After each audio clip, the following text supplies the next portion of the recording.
भाइयों और बहनों, आज का उपदेश पाठ यशायाह के पुस्तक से लिया गया है।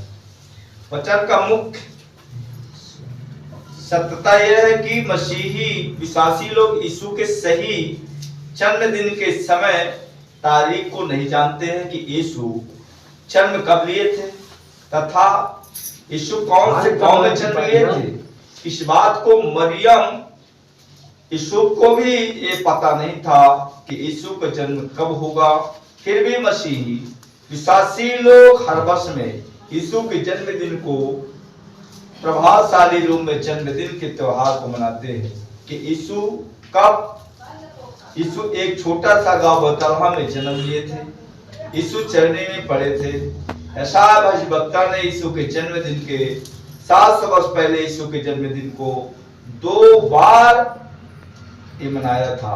यशायाह ने यीशु के जन्मदिन को यीशु के जन्म के 700 वर्ष पहले जन्मदिन मनाया था तथा दूसरा जन्मदिन यशायाह यीशु के जन्मदिन के बाद यीशु का जन्मदिन मनाया था। आप जानते हैं कि संसार में सभी माता पिता अपना तथा अपने बच्चे का जन्मदिन मनाते हैं, जबकि संसार में सभी मानव जाति पापी स्वभाव में माता के गर्भ से जन्म लेते हैं। पाप के कारण से मनुष्य की शरीर जीवित रहता है, आत्मा मरी रहती है। संसार में मनुष्य जन्म दिन मनाता है। संसार का जन्मदिन मनाने का खुशी आनंद मनुष्यों के लिए कुछ पल का खुशियां भर देता है, जो बाद में मरकर लोग अनंत जीवन को मौत पाता है। परंतु जो मसीही लोग अपना जन्मदिन मनाता है तो यीशु ने पापी मनुष्यों को चुनकर अपना संतान बनाकर अनंत जीवन देता है। अनंत जीवन को प्राप्त किए हुए मसीह लोग यीशु का जन्मदिन मनाकर हर वर्ष याद करते हैं कि मसीह के द्वारा हमें अनंत जीवन मिला है। मुख्य उद्देश्य हम मसीह के जन्म का उत्सव क्यों मनाते हैं। पहला बात है कि जन्मदिन के चिन्ह बताता है कि परमेश्वर हमारे साथ में है। दूसरी बात बताता है उत्सव मनाने का चिन्ह बताता है कि हम परमेश्वर के साथ में हैं। यशायाह भविष्यवक्ता यीशु के जन्म के 700 वर्ष पहले यरूशलेम शहर में रहता था। उस समय में परमेश्वर का चुना हुआ राजा आहाज था। आहाज राजा यरूशलेम शहर में शासन करता था। तब 2 देश के अन्य जाति राजा यरूशलेम शहर में आक्रमण किए थे। एक राजा दूसरे राज्य में चढ़ाई करके आहाज राजा के राज्य को अन्य जाति राजा ने राज्य छीनना चाहता था। ऐसे समय में परमेश्वर का चुना हुआ आहाज राजा पर भयानक घटना आ गया था।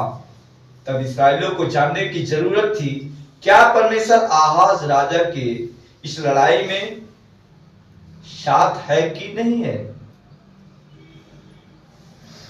इस्राएलियों को जानने की जरूरत थी कि क्या परमेश्वर हमें इस युद्ध के खतरे से बचा सकता है। उस इस्राएलियों का राजा आहाज था। राजा बहुत बुरा खतरनाक आदमी था। आहाज राजा तो परमेश्वर का चुना राजा था।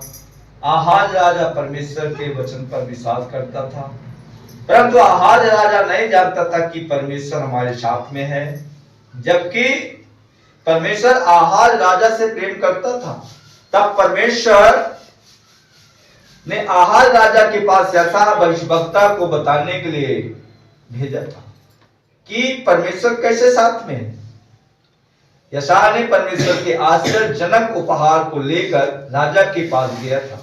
आहाज राजा संकट में पड़ा था, क्योंकि अन्य देश के दुश्मन अन्य जाति राजा अपने सेना सहित यरूशलेम शहर के राजधानी को घेर लिया था। तब परमेश्वर ने आहाज राजा के साथ में होने के लिए एक चिन्ह देना चाहता था, परमेश्वर पर विश्वास करने के लिए कि हम राजा तेरे साथ में हैं। परमेश्वर अविश्वासी राजा को संकट के समय में सहायता करना चाहता था, ताकि राजा परमेश्वर पर विश्वास भरोसा कर रख सके। भाग 1 बताता है, जन्मदिन का चिन्ह बताता है कि परमेश्वर हमारे साथ में है। ये पद 10 और 11 बताता है, फिर यहोवा ने आहाज से कहा, अपने परमेश्वर यहोवा से कोई चिन्ह मांग। चाहे गहरे स्थान का हो या ऊपर आसमान का हो। अर्थात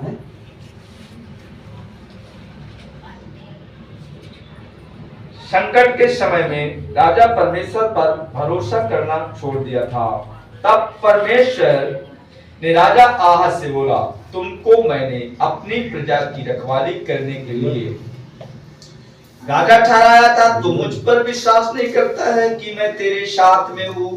यदि तेरा भरोसा मुझ पर नहीं है कि परमेश्वर मेरे साथ में नहीं है, तो चाहे संसार के वश से कोई चिन्ह मांग ले या स्वर्गीय चिन्ह को मांग ले। जब तुम्हें चिन्ह मिल जाएगा तब तेरा भरोसा हो जाएगा कि परमेश्वर मेरे साथ में है। परंतु राजा आहाज ने परमेश्वर से चिन्ह मांगना इनकार कर दिया। राजा आहाज ने झूठा अविश्वास के साथ यशायाह से कहा, मैं परमेश्वर से कोई चिन्ह नहीं मांगूंगा। राजा आहाज ने के समय जब विश्वासी पर संकट समस्या पड़ता है, तब विश्वासी संकट के समय में परमेश्वर से न खुश हो जाता है, फिर भी परमेश्वर से विश्वासी नाराज हो जाता है। मन में हताश और परेशान होकर निराशा के साथ मन में सोचने लगता है कि परमेश्वर हमारे साथ में नहीं है, मेरा सहायता परमेश्वर नहीं करेगा। तब विश्वासी डॉक्टर, पैसा, दवा पर विश्वास करने लगता है, जबकि संकट के समय में परमेश्वर हमारे विश्वास के साथ में रहता है। जब विश्वासी निर्बल होता है तब परमेश्वर बलवंत होता है, जब विश्वासी बलवंत होता है तब परमेश्वर निर्बल होता है।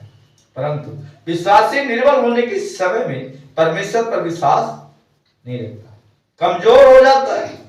संकट के समय में विश्वासी भी राजा के समान चिन्ह मांगने लगता है। संकट के समय में विश्वासी चंगा होते हैं तब मानते हैं कि परमेश्वर हमारे साथ में है।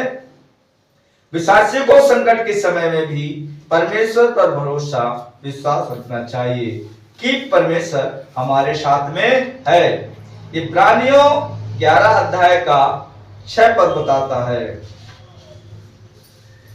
पद 12 में कहता है, आहाज ने कहा, मैं नहीं मांगने का और मैं यहोवा की परीक्षा नहीं करूंगा। अर्थात राजा आहाज ने कहा, मैं परमेश्वर के चिन्ह नहीं मांगूंगा, मैं यहोवा की परीक्षा नहीं करूंगा। पद 13 में कहता है, तब उसने कहा, हे दाऊद के घराने सुनो, क्या तुम मनुष्यों को उक्ता देना छोटी बात समझकर अब मेरे परमेश्वर को भी उत्तर दोगे? अर्थात राजा का उत्तर सुनकर परमेश्वर राजा पर बहुत क्रोधित हो गया, परंतु परमेश्वर राजा से अब भी प्रेम करता है। परमेश्वर को मालूम हो गया था कि लोग हम पर विश्वास करने के लिए चिन्ह चाहिए, ताकि लोग चिन्ह को देखकर मालूम हो कि परमेश्वर राजा के युद्ध के समय में राजा के साथ में है।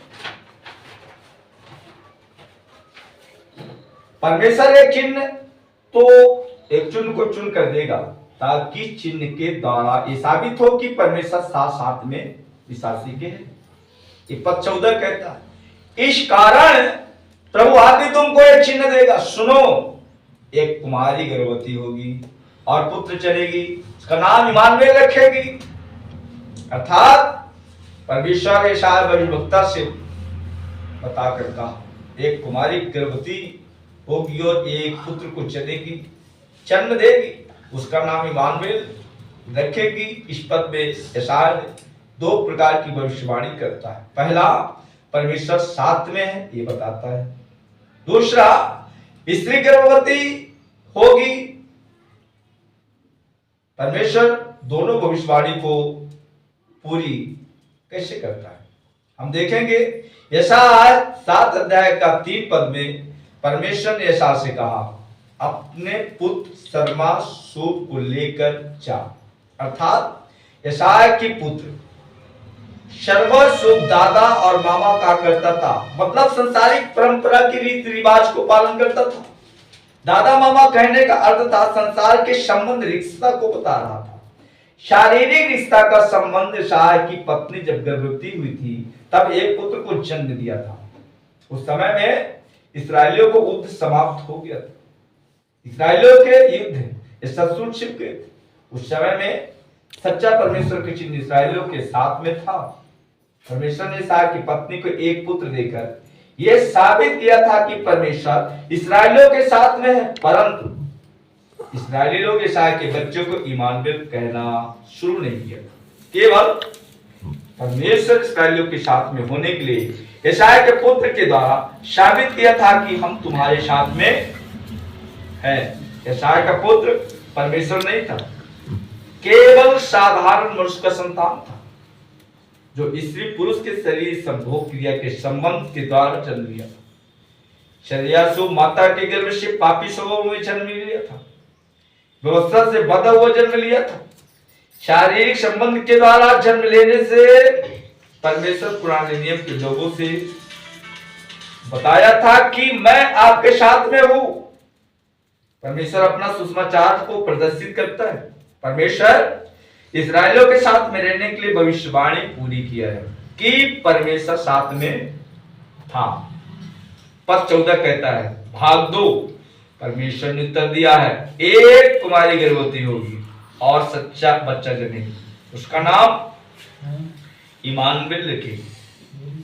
नियम के विश्वासियों के लिए परमेश्वर अपनी दूसरी भविष्यवाणी पूरी कर, परमेश्वर आश्चर्यजनक मार्ग को पूरा किया है। यशायाह ने कहा इमानुएल हमारे साथ में होगा।